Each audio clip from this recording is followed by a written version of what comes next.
Hey kids, so before I begin this week, I've got a question for you that came up out of my studying. Do you know what kind of a car it would be that Jesus would drive if he was around today? A Chrysler, obviously. I got a million of them and I'm here all week. Our passage this week is one of the most familiar in the Bible. It's read at weddings and recited at public events. It is really a profound statement on the nature and the character of love. But I was thinking it's quite interesting that in 21 years of teaching in the church, I don't know that I have ever taught on this passage before. So today, I am going to do my best for all of you, and it will be my gift of love to you. So let's start with a little bit of context. The letter of 1 Corinthians is one of Paul's most direct and critical. The church, which Paul started on his second missionary journey, has fallen into all sorts of trouble. Sin and evil of all kinds have taken root, and there was deep fighting between the members over all sorts of different things. So in the letter, item by item, Paul walks through and addresses the concerns that he has for the church. And as he does so, really, he's urging them to grow up, to move on to a better way of being together. By the time he gets to chapter 12, which is the context for our passage today, the theme switches to the matter of spiritual gifts. He begins that chapter 12 and verse 1 by saying, "Now about the gifts of the Spirit, brothers and sisters, I do not want you to be uninformed." But of course, as he goes on, it appears that's exactly the case. They have been uninformed. These gifts of the Spirit, which are really like special abilities and talents that God, by his Spirit, gives to believers in order that they might serve the church and the world. These gifts were being used not for the purpose of serving others, but instead to make the users kind of feel important or privileged. And even actually in the case of tongues, it appears that it was causing the tongue speakers to feel like that they had moved to a higher plane of heavenly existence, right? Much higher than all the rest of the others in the church down below them.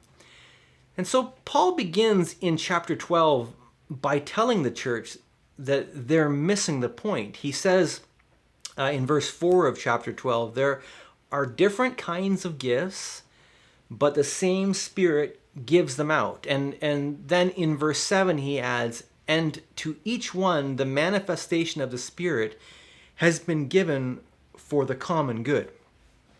In other words, he says to them, people, these gifts of God, they're gifts to you from God. So how could these things lead you to boast?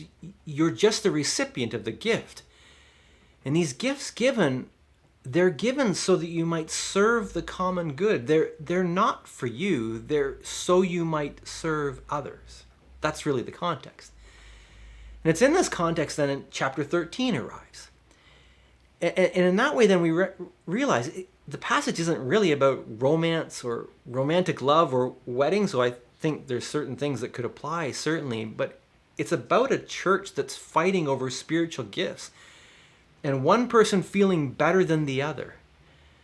And that's why Paul then says in the opening lines that more important than any of these gifts is love.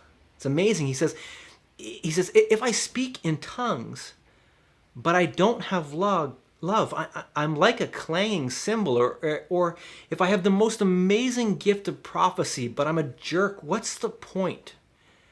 Or this was interesting, if I give away everything to the poor, which seems like a noble thing to do, but just end up bragging or boasting about it, nothing is gained.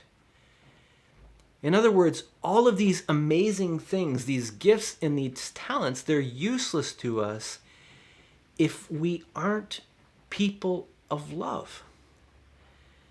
And this then lands really at the key point or the key application of the passage. 1 Corinthians 13 is there to remind us that the chief ethic, the ultimate outcome of the way of Jesus is love. Our whole Christian life is driving us to this pinnacle, that we would be people of love. And nothing is more important than this. You remember, of course, when the teachers of the law came to Jesus and they asked him, tell us what the most important law is. What did Jesus say without missing a beat? He said, love. It's the most important thing. Love the Lord your God with all your heart, soul, mind, and strength. And the second is like it. You should love your neighbor as yourself. And really, when you see that, then all that Paul is doing here is he's just taking the people and us back to Jesus. He's reminding the church that the end game, the goal in the Christian tradition is not knowledge or beliefs or spiritual gifts or powers. It's about your ability to be people that are radically committed to the way of love. And we ask the question, well, what does that mean? What does that look like?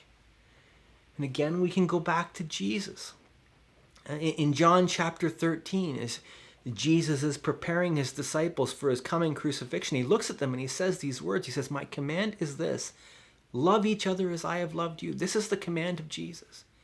And then he goes on, he says, greater love has no one than this, that we might lay down our life for our friends. Love, then, in the way of Jesus is about being a people who lay down their lives in service for the world around us, which is what Jesus had just done for his disciples, right? The context of chapter 13 was Jesus taking the role of the servant and washing his disciples' dirty feet. And that's what, of course, he's going to do just a few hours later when he lays down his very life for them and for you and I. And according to Jesus, this then is love. This is how the Spirit is wanting to shape us as people. He's wanting to make us into people who are willfully laying down our lives in service for those that are around us. And so when we turn back then to the middle part of the passage, in that middle section, Paul there, he's really just putting meat to the bones and describing what this love is going to look like for us. He says, this love is really about serving the world. He says it's through it, or in love, it means that we will be patient and kind and not envying and not boasting and not proud and not dishonoring others, not self-seeking, not easily angered, setting aside the lists of wrongs that we've been creating. As he goes on, in finishing off that middle section, he says, love doesn't revel in things that are evil, but it protects others, it trusts others, and it lives in hope. And it keeps going. It doesn't fail through thick and thin. It's so beautiful. Like, no wonder why it is read at weddings. This is the kind of people that Jesus is calling us to be by his Spirit. And he is so because this is who he was. And in this way, Jesus is really just desiring to make us like him. Do you see what I mean? All those things that Paul just described in that middle section of that passage, they're fully alive in Jesus. It's Jesus who is patient and kind and not envying and not proud. He never dishonors us. He never self-seeking. He's never easily angered. He keeps no record of our wrongs. He never delights in evil, but always is existing in the truth. And he always protects, always trusts, always hopes, always perseveres. His love, it's his love that never fails. And to the church then in Corinth, and to the rest of us like today who are looking in all these years later, Paul concludes then by calling the church into this higher ethic of love. That's how the passage ends. He says, when I was a child, I talked like a child, I thought like a child, I reasoned like a child, but when I became a man, I put those ways behind me. In other words, church, these gifts, these talents, these things that you're obsessing over, they're childish. It's time to grow up. It's time to move on to higher things. Which is why then he ends with these words in verse 13, and now these three remain, faith, hope, and love, but the greatest, the ultimate mark of maturity, the greatest of these things, is love. And not even faith and hope compare to love. The ultimate goal of our Christian life, the reason that we are following Jesus, is that we might be swept into his love and then transformed by his Spirit into people of this same radical, submission, patient, persevering love. That's the goal. So let me give you this little exercise then as you wrap this thing up today.